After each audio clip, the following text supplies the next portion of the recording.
Namastê, muito boa noite a todos. Hoje, segunda-feira, estamos todos aqui reunidos para fazer a leitura do livro O Despertar da Consciência de Neville Goddard. Nós estamos já no sétimo e último livro, é uma coletânea esse livro. Nós estamos no capítulo 3 do livro Tempo de Semear e Colher. É um livro fantástico. Ele traz transformações incríveis e vários exercícios para você fazer e transformar a sua consciência. Eu sou a Simone Chiavoloni, toda segunda-feira estou aqui realizando essas leituras, e se você quiser participar, é só entrar no link aqui embaixo, que eu vou deixar no descritivo, para você participar das leituras e do nosso compartilhar que acontece depois da leitura, que não fica gravado, tá bom? Mas que ele traz muito crescimento. Antes de nós iniciarmos nossa leitura, nós sempre fazemos uma conexão com o nosso divino. Vou pedir para fechar os olhos, inspirar profundamente,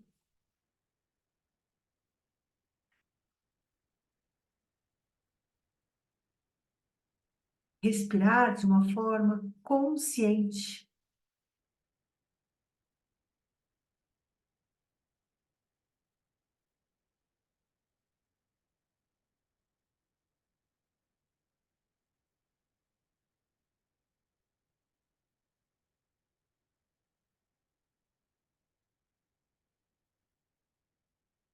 Vamos tocar o nosso coração para abrir as portas deste espaço sagrado que é só nosso,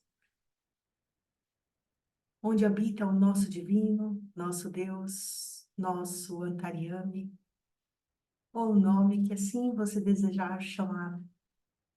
Eu gosto de chamá-lo de divino. Vamos andando por esse espaço, observando cada detalhe, nos aproximando da presença do nosso eu, do nosso divino.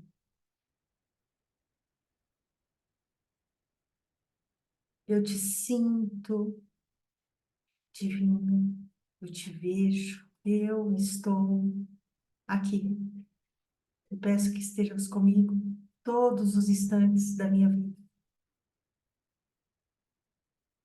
E que se por algum acaso eu perder essa conexão por desequilíbrio, por algum sentimento não tão bom, que eu sinta que perdi essa conexão e eu volte até aqui para me conectar contigo novamente.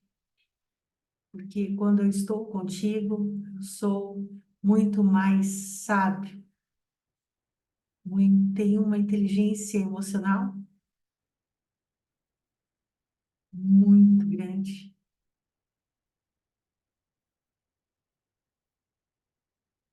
E assim eu sei que quando estou contigo, as minhas escolhas são as melhores.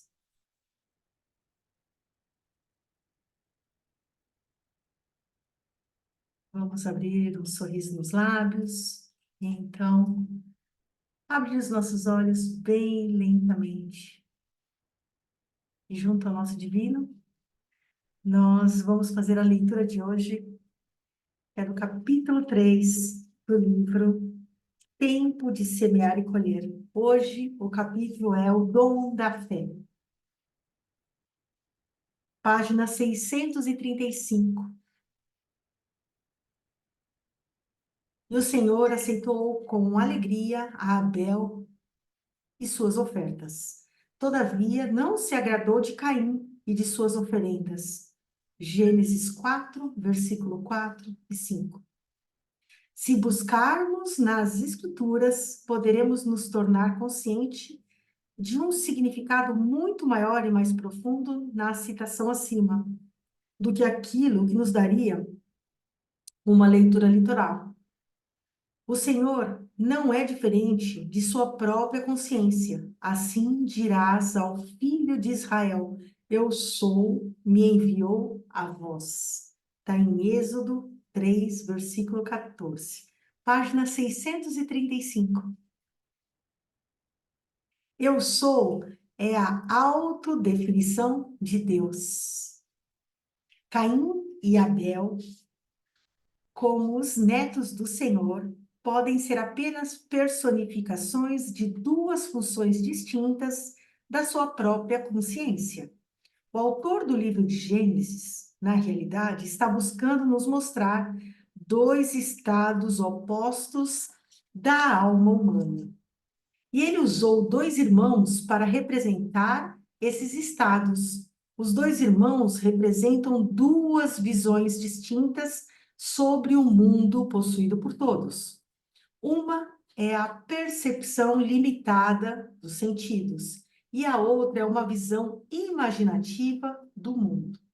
Caim, a primeira percepção, é uma rendição passiva às aparências e uma aceitação da vida com base no mundo exterior.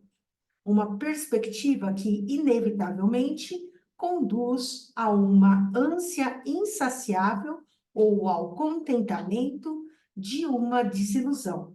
Abel, a segunda perspectiva, é uma visão da realização do desejo, o homem acima das evidências dos sentidos, no estado de alívio, onde ele já não mais anseia pelo desejo. A ignorância da segunda perspectiva é a alma em chamas. O conhecimento sobre ela é as asas que o levarão para o céu do desejo realizado.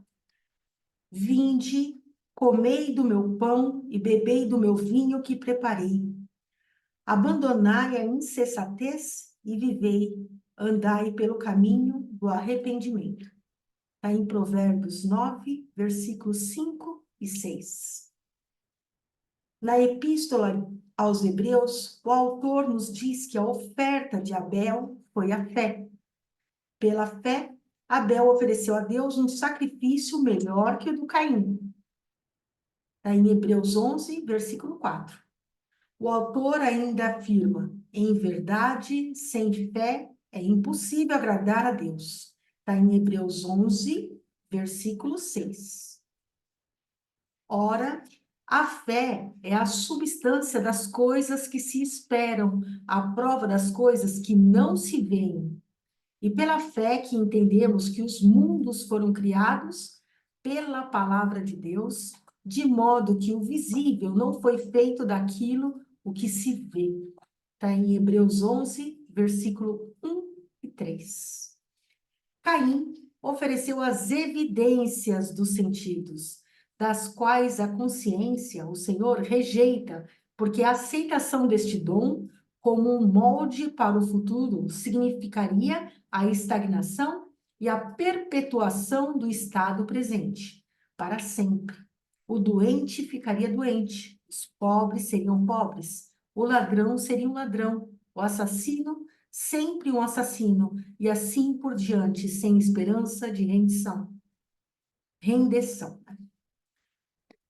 O Senhor, ou a consciência, não aceita esta utilização passiva da imaginação, que é o presente de Caim. Ele se deleita no presente de Abel, que é o exercício ativo, amoroso e voluntário da imaginação do homem em favor de si e dos outros. E que diga ao fraco: eu sou forte. Está em Joel 3, versículo 10. Deixe que o homem desconsidere as aparências e deixe-o declarar-se ser o homem que ele quer ser. Deixe-o imaginar a beleza onde os seus sentidos revelam as cinzas, a alegria onde ele testificam o luto, riquezas onde eles testemunham a pobreza. Somente por tal uso voluntário e ativo da imaginação, o homem poderá se reerguer e restaurar o Éden. O ideal está sempre à espera de ser encarnado, mas a menos que nós mesmos ofereçamos este ideal ao Senhor, a nossa consciência ao supor que nós já temos e somos aquilo que queremos encarnar, esta não será capaz de nascer. O Senhor precisa do cordeiro diário da fé para moldar o mundo em harmonia com os nossos sonhos. Pela fé, Abel ofereceu a Deus um sacrifício melhor que o de Caim. Está em Hebreus 11, versículo 4. A fé sacrifica o fato evidente em favor da verdade que não se vê. A fé se apropria rapidamente da verdade fundamental por meio de uma concepção e estados invisíveis tornam-se fatos visíveis. Olha esta parte aqui que é importante. Que a fé sacrifica o fato evidente em favor da verdade que não se vê. A fé se apropria rapidamente da verdade fundamental por meio de uma concepção, ou seja, como se fosse uma gestação de algo que está nascendo em estados invisíveis, tornam-se fatos visíveis. Então, aqui que ele está mostrando o que a fé é capaz de fazer. Para que serve a fé se não para acreditar no que não se vê? Santo Agostinho falou isso. Bem, recentemente, eu tive a oportunidade de ver os resultados maravilhosos de uma pessoa que teve fé para acreditar naquilo o que ela não via. Uma jovem mulher me pediu para visitar sua irmã e seu sobrinho de 3 anos. Ele era um belo menino saudável, com olhos azuis e uma pele lisa, excepcionalmente impecável. Daí então, ela me contou a sua história. Ao nascer, nossa, eu já ouvi essa história, é linda.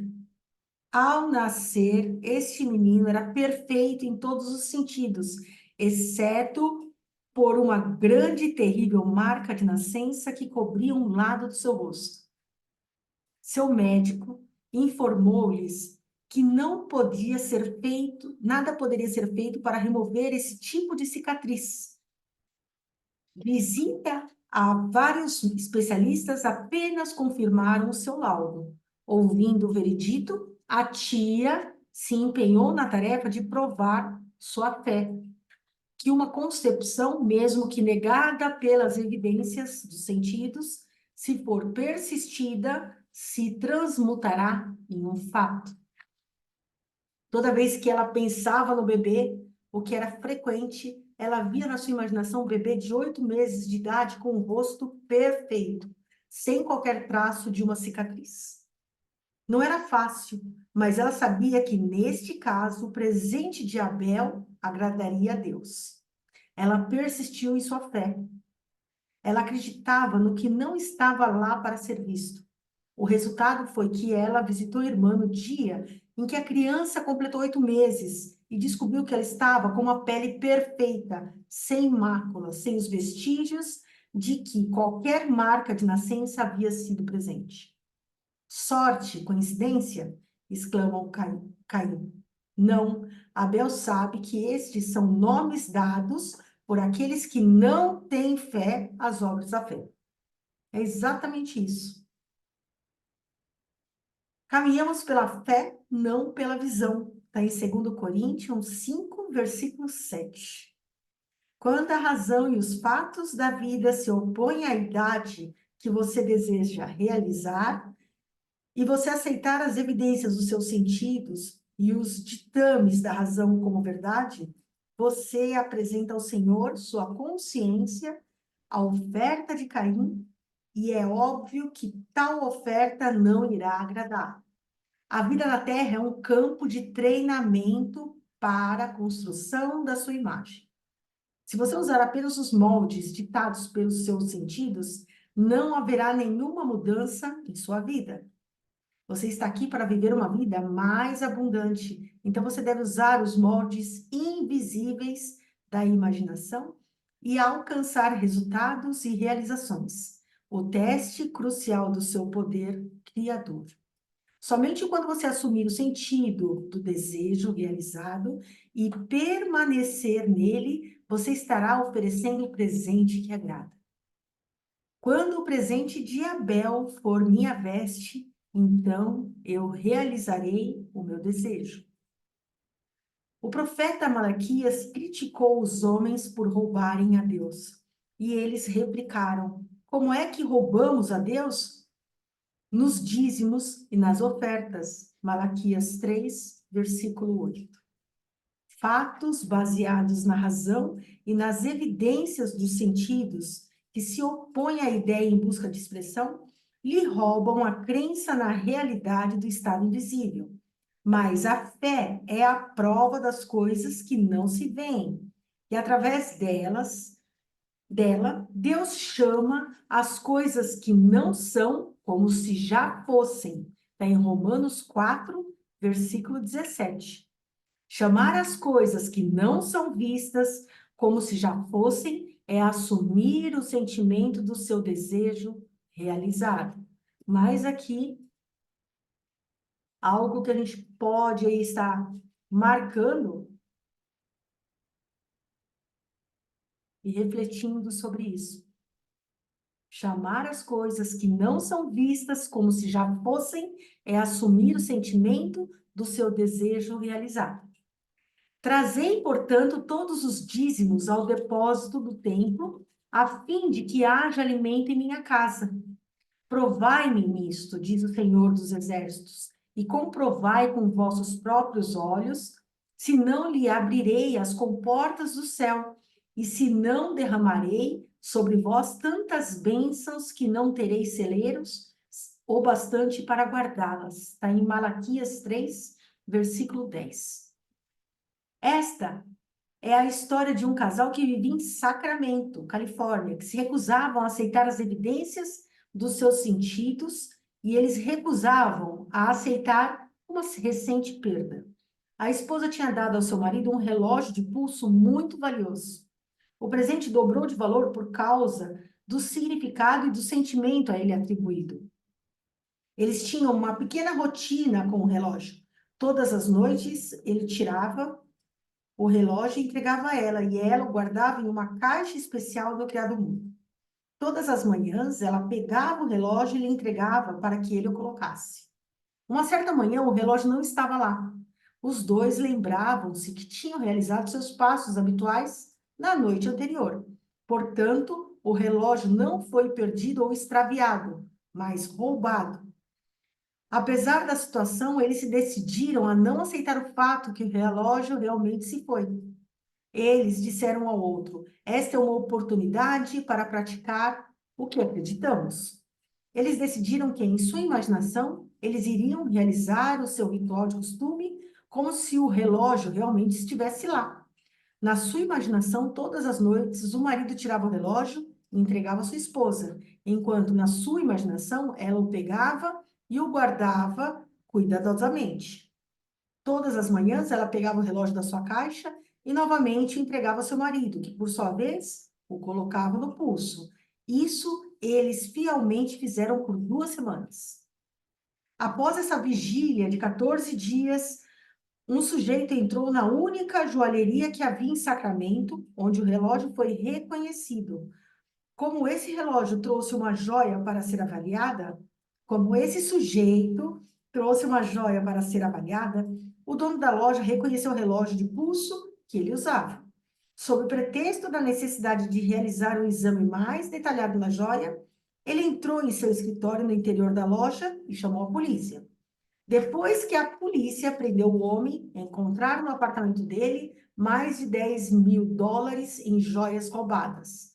Ao caminhar pela fé, não pela visão, este casal alcançou o seu desejo, o relógio, e também ajudou a muitos outros a recuperarem aquilo que parecia estar perdido para sempre.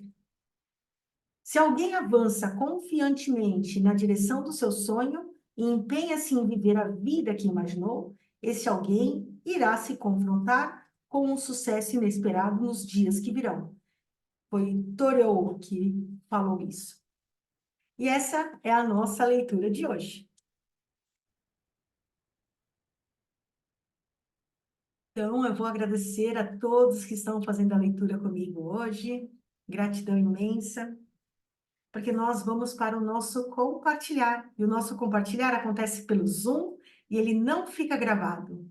Então, se você quiser participar das leituras e do compartilhar, que é onde temos tanto crescimento, então eu peço para você entrar no link aqui embaixo, que tem as minhas redes sociais, onde você pode participar ativamente aqui nas nossas leituras.